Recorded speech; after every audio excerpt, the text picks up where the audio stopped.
علامہ جامی فرماتے میں ایک مرتبہ کتاب لکھ رہا تھا، وہ سامنے وہ انک کی بوٹل یعنی روشنائی کی بوٹل میرے سامنے تھی، میں نے وہ لکڑی کا تراشا اس میں ڈبویا اور اس کے اوپر تراشے کے اوپر انک آ گئی، اب بس میں لکھنے جا رہا تھا صلی اللہ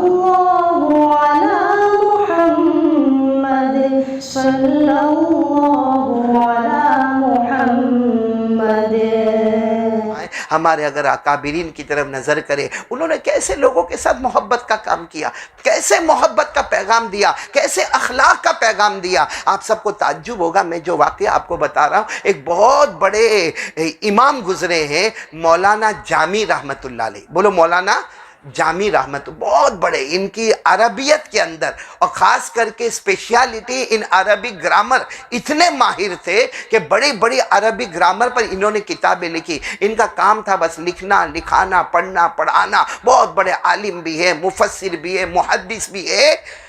ان کا انتقال ہو گیا، اب اتنے بڑے اللہ کے ولی کا انتقال ہو گیا، بڑا ہجوم ہوگا جنازے کی نماز میں، بڑا ہجوم ہوگا کفن دفن میں، خیر انتقال ہو گیا۔ کچھ دن کے بعد کسی ان کے دوست نے، وہ بھی اللہ کے ولی، انہوں نے خواب میں دیکھا، پوچھا کیا ہوا اے جامی، کیا ہوا، اللہ نے کیا معاملہ کیا؟ فرمایا قد غفرنی ربی، میرے رب نے مجھے معاف کر دیا۔ تو خواب دیکھنے والے نے کہا ہم کو معلوم ہی تھا اللہ آپ کو معاف کریں گے، کیونکہ آپ نے کتنا لکھا، کتنا پڑھا، کتنا علم، کتنی تعلیم، کتنا تعلم، کتنا ایجوکیشن، اور کتنا تمہارا اللہ کے ساتھ تعلق۔ تو علامہ جامی نے کہا نا نا نا، اس پر تو ہو سکتا میری پکڑ ہو جاتی، کیونکہ جب جب میری علم کی باتیں آتی اللہ کہتا دکھاوا ہو گیا، یہ تو لوگوں کو دکھانا تھا، یہ تو لوگوں کو دکھانا تھا، لوگوں نے دنیا میں تمہاری تعریف کر دی، کہا میری پکڑ ہو جاتی، مغفرت تو میرے عمل کی وجہ سے ہو گئی۔ تو خواب دیکھنے والے نے پوچھا علامہ جامی سے آپ کی مغفرت کس پر ہو گئی؟ تو کہا وہ جو میں کتابیں لکھتا تھا، جو اس زمانے میں ایسا ہوتا انک کی بوٹل ہوتی،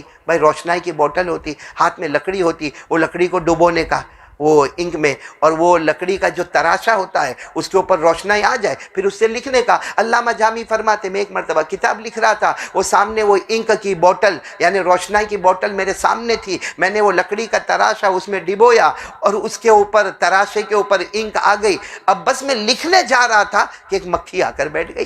ایک مکھی آ کر بیٹھ گئی اور وہ مکھی چوسنے لگی۔ میں سمجھ گیا ہے مکھی کو پیاس لگی ہے اور وہ اس کو چوس رہی ہے، یہ اس کے لیے پیاس بجھانے کی چیز ہے۔ کہتے ہیں میں وہ لکڑی کے تراشے کو بالکل ایسے ہی پکڑا رکھا، اس کو ہلنے نہ دیا، یہاں تک کہ مکھی نے اپنا جو پینا تھا پی لیا، جو چوسنا تھا چوس لیا، اس کے بعد مکھی اڑ گئی۔ پھر میں نے واپس وہ تراشے کو روشنائی کے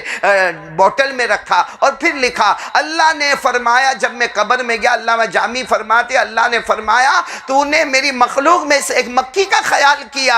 آج قبر میں تیرا خیال کروں گا اور تیری قبر کو جنت کا باغ بنا دوں گا۔ نعرہ تکبیر! فیضان فاروق بھائی سائیکل والے، محمد کا دامن، ولیوں کا دامن، فیضان فاروق بھائی سائیکل والے، آل احمد